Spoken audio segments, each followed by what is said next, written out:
Yeah. You guys go ahead. I'll open as we go.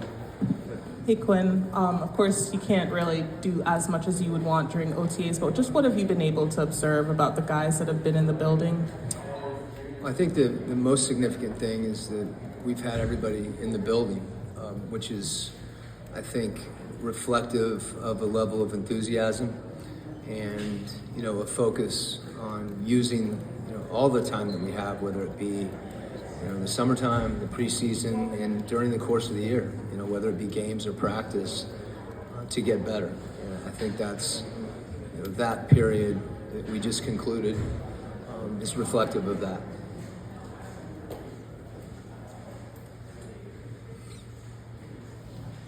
Aaron Ladd, Atlanta News First. How do you define success for Zachary in his first season in the NBA?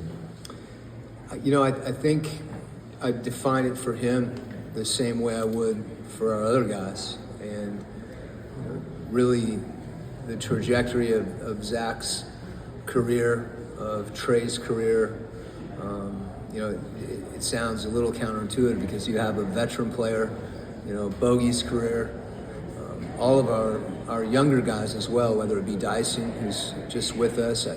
The thing that I would really want to see is, just a consistent, continued improvement.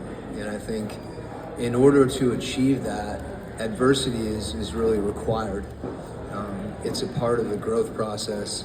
And I think the thing that, that I've seen from Zach is a young man that's got a really good feel for the game.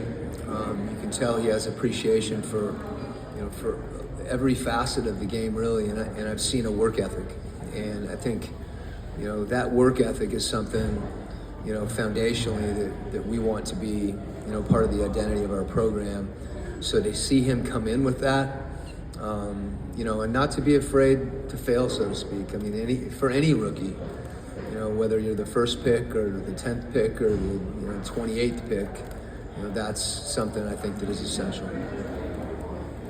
Hey, Coach, I know it's way too early for lineup rotation type questions. But you're going to ask it anyway. Yeah. Slightly. All right.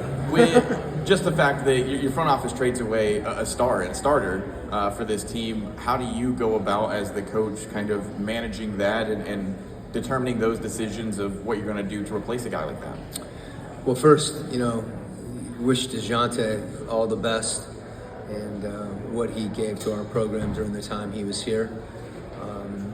The players, the new players, looking forward to seeing how they acclimate. Our draft pick, seeing the improvement, not just in the first-year players, but in second and third-year players, and our veteran guys. I think sometimes we can feel like once you're a veteran, that's kind of where it stops, and I think those guys being focused on getting better. When you have that, you have, an opportunity for the group to collectively improve throughout the year. And I think that's, if there's something that's thematic for our team, it's really that, and that can happen a number of ways. And that's something that you get excited about as a coach, when you see enthusiasm from your players to make that happen. And make no mistake, that's a process. It doesn't happen overnight. And as I mentioned, even for an individual player to get better through adversity, and that doesn't mean losing, although, we all know there's no undefeated teams in the NBA, so that's part of it, how you handle winning and losing. But I think that, that focus of being able to, bring focus and intentionality every day to your craft, and not just to your own individual improvement, but to the group's improvement. I think that's part of an identity that I want to see us forge. You've got a shiny new toy with Zach. Just curious, what have you liked most out of him so far, and what has he done off the court that you've been most impressed by? Well, we haven't seen a whole lot of not just Zach, but Dyson. We saw Dyson in the Olympics. We've got a number of new players, and I'm looking forward to seeing them, not just individually, but how they all kind of connect together and how they play together. I think that'll be really really important. The thing that jumps out about Zach is really his work ethic. I think that combination of hard work and being deliberate, intelligent work, is something that bodes well for any young player. As they progress in this league and they begin to find themselves in their individual path, and that's something that I think he's focused on. He from the time that he went through really the end of the Euro Cup season and the playoffs there, to the draft process and the workouts, to summer league, catch your breath, and then come back here for our preseason segment of OTAs. Is that consistent work ethic, even through some times that probably require a level of endurance that not all of us have to face during that process as you're going into your rookie season. Coach, last season, size and depth kind of problems came up a little, maybe not problems, but just the lack of it came up last season a lot, and they've kind of bolstered it a little bit more with Dyson and Zach and Larry Nance Jr. Just how much versatility does that add to your ability to create different types of rotations and lineups and the like? Yeah. Well, without being too dramatic, those things did impact last year. Really when we had injuries from the time that Jalen went down in December, and then we wouldn't call Trey one of our bigger players, but certainly that required someone like Veet. Kobe took his lumps from an injury standpoint, which I won't say slowed his development, but it changed his path a little bit. He's someone he's been in the gym every time you turn around. I could say the same thing about Garrison, who's 6'5", small forward. He may say he's 6'6", I'm not sure, but what he does is shoot the ball. So a number of guys that we've added, as you mentioned, Larry, who's been a multiple position player, but a center more recently, and a center that's not a 7-foot center, but a player that is capable of playing above the rim and has size. Zach obviously at 6'9", 6'10", size. Dyson 6'7", size. So I think it's important for us to be bigger throughout those positions. It does, that versatility, that size creates versatility because those guys aren't single position players. And that allows them to play in combination. And those combinations are what create depth.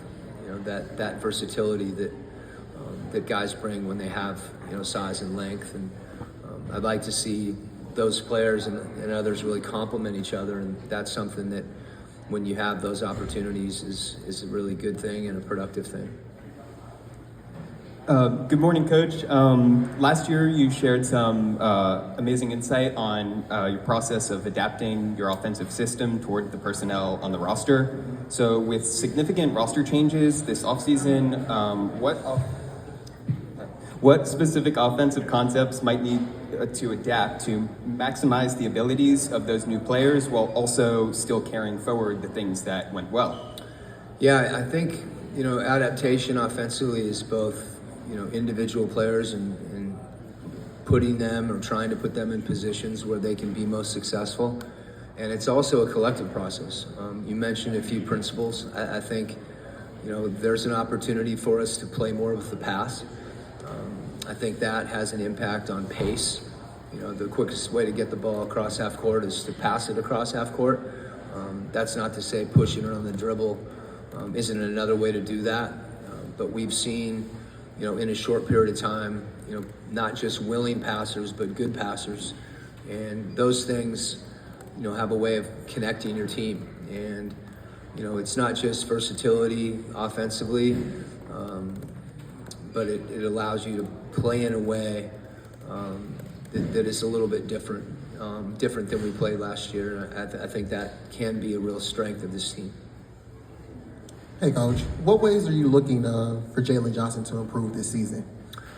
Well, Jalen's improvement, last year was something that I think all of us were really excited about. When he hurt his wrist in December, you would have thought that slowed that down. And I thought he came back with the same level of focus. His versatility is something that's really unique, and the times where he played his best basketball last year, he really let the game come to him. And I think when you do have the ability to pass and shoot and handle, it gives you that chance to do that, to be able to impact the game in a variety of ways throughout the course of the game. The one thing that we've continued to impress upon him, and that I think he's really embraced, is his ability to impact the game defensively as well. Whether that means defensive rebounding, you get back to his versatility. When he gets a defensive rebound, he's a guy that's capable of pushing it in transition and making plays for other people. So with Jalen, it's less about any one thing, albeit I think his focus defensively is an area where he can really impact winning. But it's really a function of the fact that he can impact the game so many ways, and him allowing himself the opportunity to do that, and not defining himself in any one way. When you've mentioned Dyson Daniels a couple times here, other than when he's on the court, say with Trey or Jalen, or just in the rotation in general, how does having another playmaker like that alongside those two guys affect the ball movement or just how the offense can flow? Yeah, one of the earlier questions, passing was part of my answer, and I think Dyson is someone that, particularly for his size, a player that can guard multiple positions, his ability to make plays, whether it be off the dribble, or even making a simple pass, his ability to cut, which is, I think, an art form that's a little bit lost in today's NBA. Cutting is something that can go with shooting. They're both equally effective, and you can shoot the ball and cut, but not just cutting to score. I think those are situations where he has the ability to catch the ball on the move and make a play for someone else, because he really does have a good feel for the game. Coach, very international roster this year. Up here. Yeah. Very international roster this year. You've got Bogdanovic, of course, Serbia, Australia, Czech Republic. You've coached international players in the past, of course, in Utah. How do you find that dynamic when you've got so many players from so many different backgrounds in the locker room to try to communicate effectively so that everyone understands the message and it's clear from you? This is almost a political question because as far as I can tell, these guys all have one thing in common: is that they love basketball, and people communicate in a lot of different ways. And I think in my experience, where you're from, whether you're from Florida or Washington State or Australia or France, that commonality that those guys share is really more impactful than various cultures and languages. Certainly, I won't speak to Zach in French and Dyson with an accent and Bogey in Serbian, but it's really a commentary about our game, and I think it's not just interesting, but it's to be celebrated in this game that you do have players from so many different countries. It's reflective of the level of basketball being played, throughout the world, and it's enriching as well. We talk a lot about sport enriching our lives and building bridges and learning from each other, and sometimes those things get lost in your wins and loss, your record, and both can be true. And so it's I think it's a great thing, and it's reflective of a lot of really positive things that we can all appreciate throughout our culture in this game. Piggyback on that question, what are your thoughts about what you saw during the Olympics? Yeah, we had a few guys that really played predominant roles. Dyson in Australia and their team, which they've been competitive at a high level internationally for some time. Looking at what Bogey did with Serbia, I think seeing the passion that his team played with and the way that he played, he was telling me he's defending more now in the international game, so we got to have him continue to do that in the NBA game. I'm saying that in jest, but You know, as much as how they played, I think you can feel it's palpable the passion that those guys have. Zach, who's someone that we're going to see with the French national team here very soon. So fun for us all to follow that. You know, we had a text string across the coaching staff about when those guys were playing and the results of their games and how they played, and you know, had an opportunity to tune in on all those and you know, root for our individual players in addition to, you know, obviously wanting to see the U.S. have the success that they do. Good morning, Coach. Morning. Considering Jalen last year, his impact and the big jump that he made from the year prior, how have you or how will you anticipate like the conversation that you have with him about what kind of attention that he'll see, how it'll be different for him this year? As you can imagine, that coming off of a year like what he did last year, how much different it'll be in terms of the opposition preparing for him? Yeah, you know, he was someone that I was reminded the other day when I was thinking about our press conference today. I had a press conference before I had a practice when I took over here. And even before the press conference, you know, just seeing the team on film, as little as I was able to watch, but being able to see it, it was clear that Jalen is a player that has tremendous potential. I think he began to realize that potential over the course of last year.